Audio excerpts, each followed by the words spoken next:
Hey friends, we're glad you came. In Between's the show's name.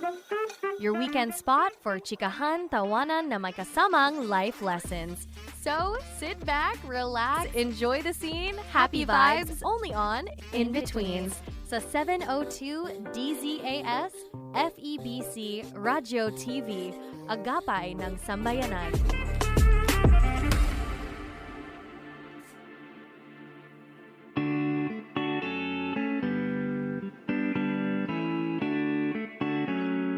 Kaagapay, anong pagbabago sa buhay mo ang pinaka nahirapan kang i-embrace? Hey Kaagapay, another Saturday, nakasama kita ngayon at syempre samahan mo ko sa loob ng 1 hour ng kwentuhan at inspirasyon dito sa In-Betweens.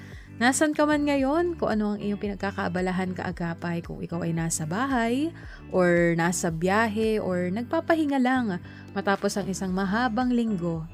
No, salamat dahil pinili mong mag-tune in at makasama ako dito sa 702 DZAS FEBC Radio TV, Agapay ng Sambayanan. Ako po ang inyong makakasama ngayong hapon, ang inyong best friend on air, Absidy Ferrer Tabua, at welcome back sa panibagong episode ng In Betweens. Alam mo Kaagapay, napakabilis talaga ng takbo ng mga araw, hindi ba? Parang kailan lang, Monday, no? Lunes. Tapos ito na naman tayo. Nasa weekend na, Sabado na naman. Kaya kung pakiramdam mo, pagod ka or kaya loaded ka, overwhelmed, ang dami mo bang ganap sa kaliwat kanan or marami kang iniisip, okay lang yan. Ang mahalaga ay nandito ka.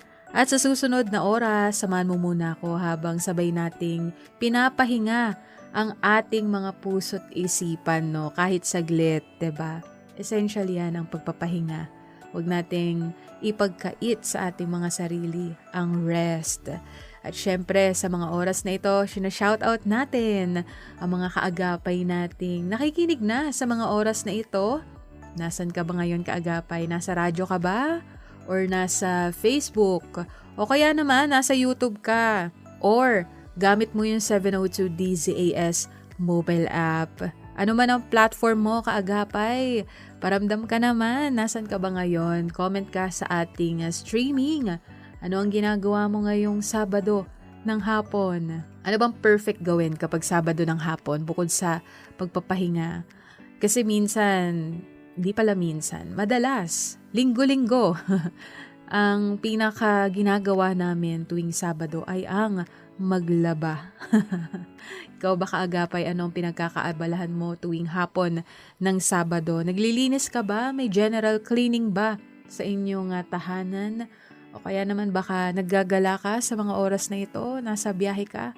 Or kasama mo ang iyong family, no? O baka nagpapahinga lang habang ginagawa mo kaming background ng hapon mo.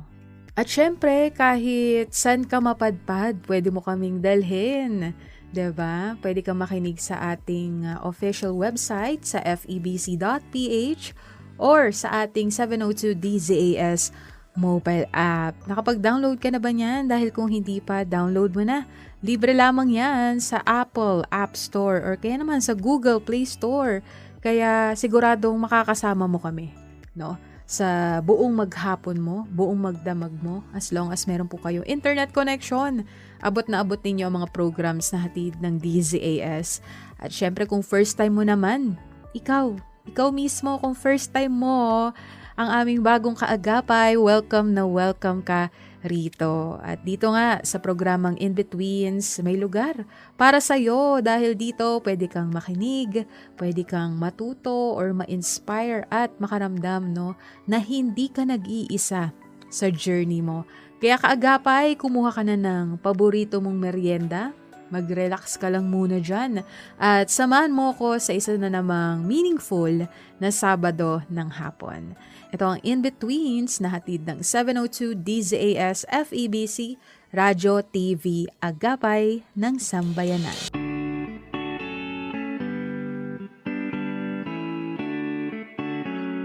Hey kaagapay! Welcome back sa In-Betweens at kasama mo pa rin ako, ang iyong best friend on air, Absi D. Ferrer Tabua, at kayo'y nakikinig na dito sa 702 DZAS FEBC Radyo TV, Agapay ng Sambayanan. Alam mo kaagapay, kung may isang bagay na sigurado sa buhay, ito yun. Ito yung magbabago at magbabago talaga ang buhay. Change is constant. Minsan, excited tayo sa change. Excited tayo sa bagong trabaho or bagong school, bagong opportunity. Pero minsan, hindi natin pinili yung pagbabago. Gaya na lang na bigla na lang may taong nawala sa buhay natin, lumisan, or may plano na hindi natuloy, may opportunity or pintuang nagsara. Or may bagong chapter na hindi ka pa ready pasukin or lakaran. At ang hirap noon, 'di ba? Kung iisipin mo. Kasi kahit alam mong God has a plan, hindi ibig sabihin noon na hindi ka na masasaktan. May mga pagkakataon na gusto mo na lang ibalik yung dati. Yung dati mong routine, yung mga bagay na nakasanayan mo na, yung dating mga tao sa buhay mo, yung dating version ng sarili mo na pakiramdam mo mas simple ang lahat. Pero ang tanong, paano kung ang dati ay hindi na talaga maibabalik? Paano kung ang invitation ni Lord ngayon ay hindi na bumalik, kundi magpatuloy, mag-move forward?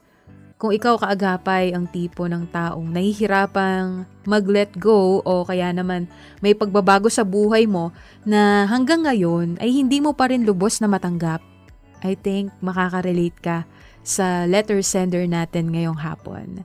Ito yung mula sa kaagapay natin na alam niyang faithful si Lord, pero aminado ring nahihirapan siyang yakapin yung bagong season na ibinibigay ng Lord sa kanya. So, sabay-sabay natin pakinggan ang kanyang sulat. Dear In-Betweens, itago niyo na lang po ako sa pangalang Katrina. Nahihirapan po akong i-embrace yung mga pagbabago sa buhay ko. Lately po, ang daming nagbago.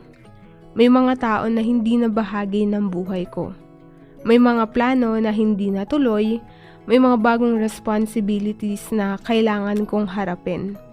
At kahit alam kong normal lang yung mga pagbabagong ito, nahihirapan pa rin po akong tanggapin.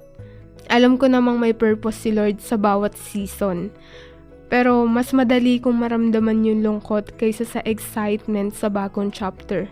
Paano ko po ba tatanggapin ang pagbabago ng may mas bukas na puso?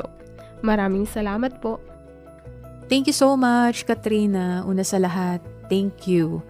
Thank you for bravely sharing your story, yung pinagdadaanan mo sa mga panahong to. Salamat din dahil naging totoo ka sa nararamdaman mo and hindi madaling aminin talaga na nahihirapan tayo, no, na dumadaan sa mga pagbabago ng buhay natin. Feeling ko maraming kaagapay natin yung nakaka-relate at same sa pinagdadaanan mo. Kasi kung tutuusin, walang nagtuturo sa atin kung paano magpaalam sa isang season. 'Di ba? Wala naman, mayroon bang crash course patungkol doon? O kaya hindi naman tayo tinuruan or tinuturuan kung paano tanggapin na may mga taong dati mong kasama araw-araw, pero ngayon, memories na lang. Or hindi tayo tinuturuan kung paano i-process yung mga pangarap na hindi natuloy o yung mga plano na akala natin, yun na talaga. Pero iba pala ang direksyon na inilaan ng Lord. At aminin natin kaagapay, exciting naman talaga yung change kapag choice mo.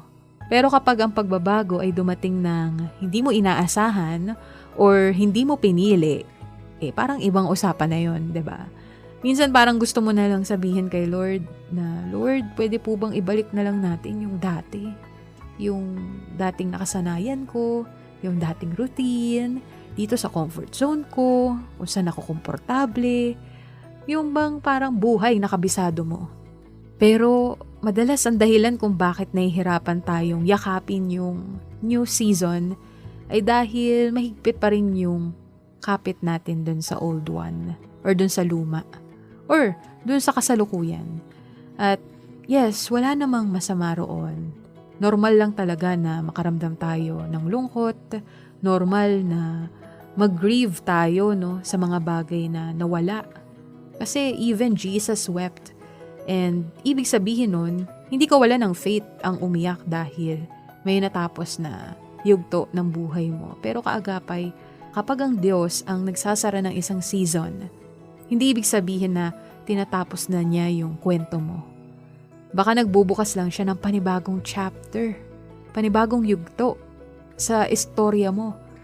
Minsan kasi sobrang nakatingin tayo sa nawala.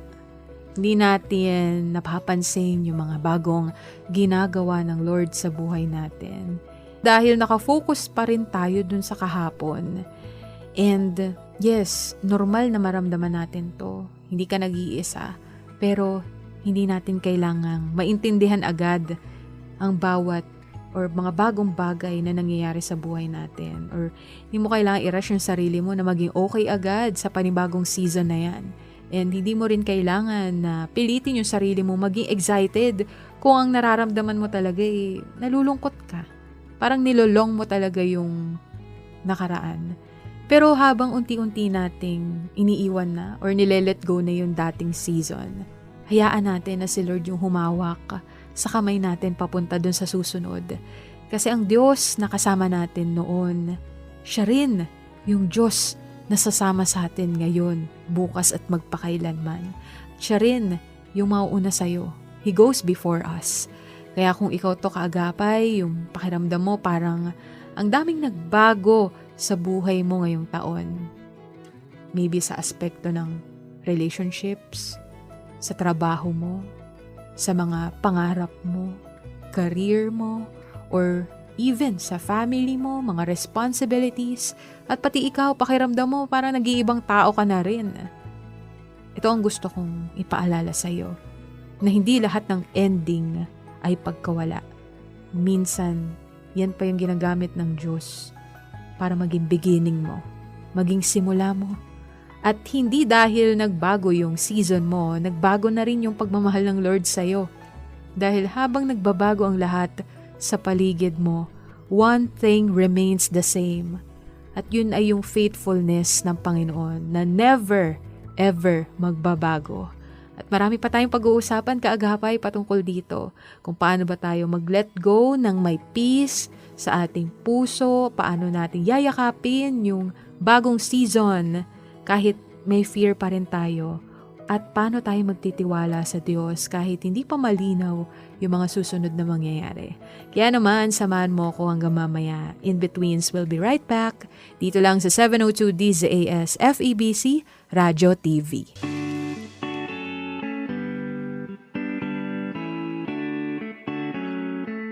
Hey kaagapay! Kasama mo pa rin ako dito sa 702 DZAS FEBC Radio TV, Agapay ng Sambayanan.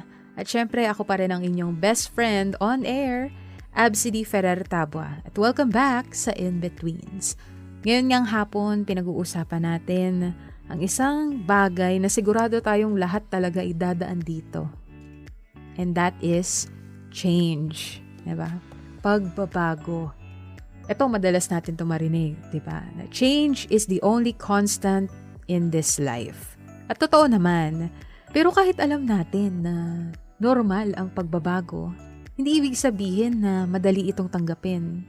May mga pagbabago na masaya, yung chill lang, happy. May mga pagbabago naman na matagal mong ipinagdasal. Matagal mo siyang ipinagpray, iniluhod sa Lord, matagal mo siyang hinintay. Pero, meron din mga pagbabago na hindi mo hiningi. Gaya ng goodbye na hindi ka handa. Or plano na biglang nagbago. Or kaya naman yung season na akala mo tatagal pa pero natapos na pala. At tulad nung kwento ng ating letter sender, Kaagapay, may isang verse na gusto kong i-share sa'yo. Ito ay mula sa Ecclesiastes 3 verse 1. There is a time for everything, and a season for every activity under the heavens. Hindi sinabi ng Bible na lahat ng season ay magiging madali. Bawat season ay may purpose. Kaya kung nahihirapan tayong tanggapin yung mga pagbabago, gusto kong ibahagi yung ilang reminders para sa ating lahat na sana makatulong din sa atin. Una, don't fight every change. Ask God what it is teaching you. Siguro natural naman sa ating lahat, no, na kapag may pagbabago, ang una nating reaction kay Lord, Lord, bakit po? Bakit ako? Diba? Napunta ka ba sa ganung situation? Kasi ako marami. Napakadaming panahon or pagkakataon na napunta ako sa ganung sitwasyon na kapag may changes, ang una ko talagang tanong, Lord, bakit po? Pero baka mas maganda itanong natin na, Lord, ano po ang gusto niyong ituro sa akin sa season na to? Minsan kasi, 'di ba, ang pagbabago, ang paraan ni Lord para ilipat tayo sa lugar kung saan mas lalago yung faith natin. Kaya lagi natin isipin na hindi punishment kapag may nagbago. Hindi punishment ang change. Madalas ito ay preparation pala ng Panginoon para sa atin. Ikalawa, it's okay to grieve what you lost. Alam mo kaagapay, hindi kailangan magpanggap na okay ka kaagad. Kasi syempre, a part of you, may nawala. Kasi 'di ba, kapag may nagbabago or may changes sa buhay natin, there's a part of us na nawala or nagbago, lumisan, 'di ba? Kagaya kunwari sa friendship, may mga nag-friendship over, kaya naman pangarap na hindi natuloy, or chapter ng buhay natin na nagsara kasi kala natin yun na, opportunity na, pero biglang nawala. And yes, normal na makaramdam tayo ng lungkot kapag nadadaan tayo sa mga ganong sitwasyon. Pero hindi ibig sabihin na kulang yung pagtitiwala mo kay Lord. Kasi even Jesus grieved. At ang importante, huwag kang manatili sa lungkot. Dalhin mo to kay Lord dahil hindi niya minamadali yung healing mo. Journey with Him. Ikatlo, don't miss the new because you're staring at the old. Uy, ang ganda nito ah. Kasi 'di ba may tendency tayong paulit-ulit balikan yung nawala. Hirap tayo maka-move on. Lahat naman na parang nandun yung panghihinayang na, uy sayang, sana ganito na lang. Or sana hindi nagbago. Pero habang nakatingin tayo sa kahapon, dun sa nawala, sa bagay na inalis or lumisan, baka hindi natin napapansin yung bagong ginagawa ni Lord ngayon.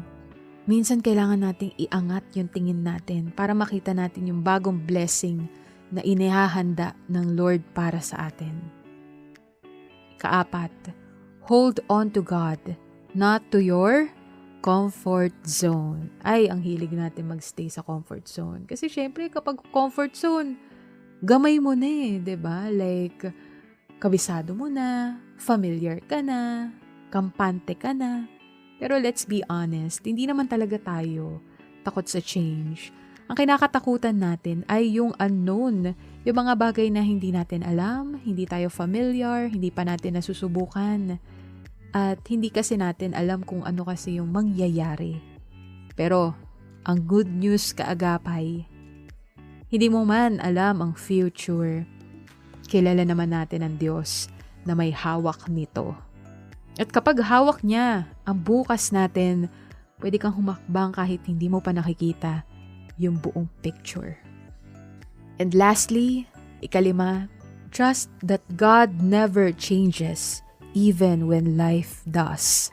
Ito siguro yung pinaka-comforting na reminder para sa ating lahat. Kasi yes, nandun tayo sa realidad na lahat ng bagay dito sa mundo nagbabago. Nagbabago yung trabaho, nagbabago yung relationships, nagbabago yung season, nagbabago yung weather, at kahit mismo tayo, sarili natin, nagbabago tayo. Pero Ang character ni Lord, never magbabago. Faithful pa rin siya, mabuti pa rin siya, at kasama pa rin natin siya. At ang Diyos na naging tapat sa atin noon ay patuloy na magiging tapat pa rin sa atin bukas at magpakailanman.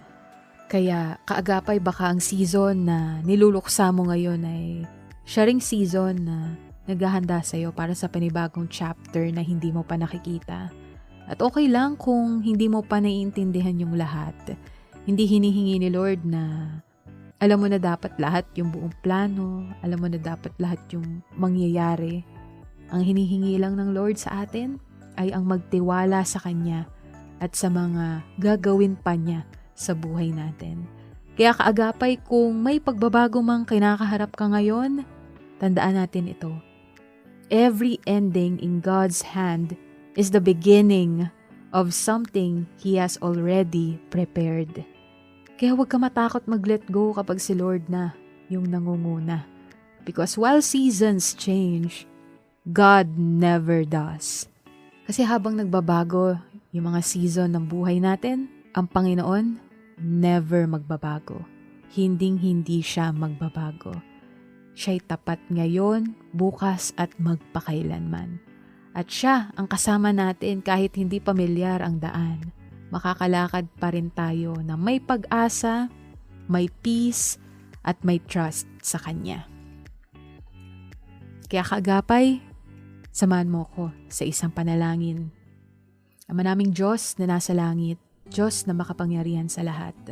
Maraming salamat po dahil Ikaw ang Diyos na hindi nagbabago kahit ang buhay namin ay puno ng pagbabago. Maraming beses, Lord, mas nakikita namin ang mga nawala kaysa sa mga bagong ginagawa mo. Kapag natatakot kami sa bagong season, give us the grace, Panginoon, na mas magtiwala sa iyo, na hindi mo kami iiwan, na hindi mo kami pababayaan. Bigyan niyo kami, O Diyos, ng lakas na mag-let go sa mga bagay na kailangan na naming bitawan o yung mga bagay na pinabibitawan mo na sa amin. Bigyan niyo po kami ng kapayapaan para tanggapin yung mga changes na hindi po namin kontrolado. At bigyan niyo po kami, Lord, ng pananampalataya na maniwala na may mabuti kang layunin sa bawat season ng aming buhay. Tulungan niyo po kami, Lord, na makita yung opportunities sa gitna ng mga pagbabagong nagaganap sa buhay namin at yung hope sa gitna ng uncertainty. And Lord, remind us that even when we don't know what tomorrow holds, we know the one who holds tomorrow. At Ikaw yon. Patuloy niyo po kaming gabayan, patuloy niyo pong gabayan ng bawat isa, palakasin ng aming kalooban at tulungan kaming sumunod sa iyong plano, Panginoon. Maraming salamat, Lord, dahil faithful ka noon, faithful ka ngayon, at faithful ka habang buhay. Maraming salamat, O Diyos. We honor you, we love you. In Jesus' mighty name, Amen.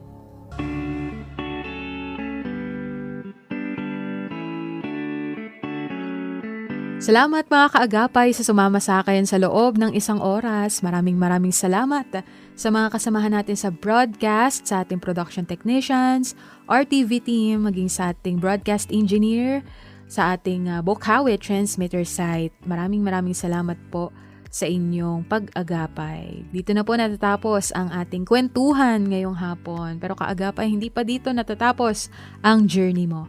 Magkakarinigan tayo ulit next week. Same time and same station. Muli, ito ang inyong best friend on air, Absidy Ferrer Tabua. Nagpapaalalang, God is with you even in the in-betweens. Happy vibes only on In-Betweens, your weekend spot for chikahan, tawanan na may kasamang life lessons. In-Betweens, 702 DZAS, FEBC Radio TV, agapay ng sambayanan.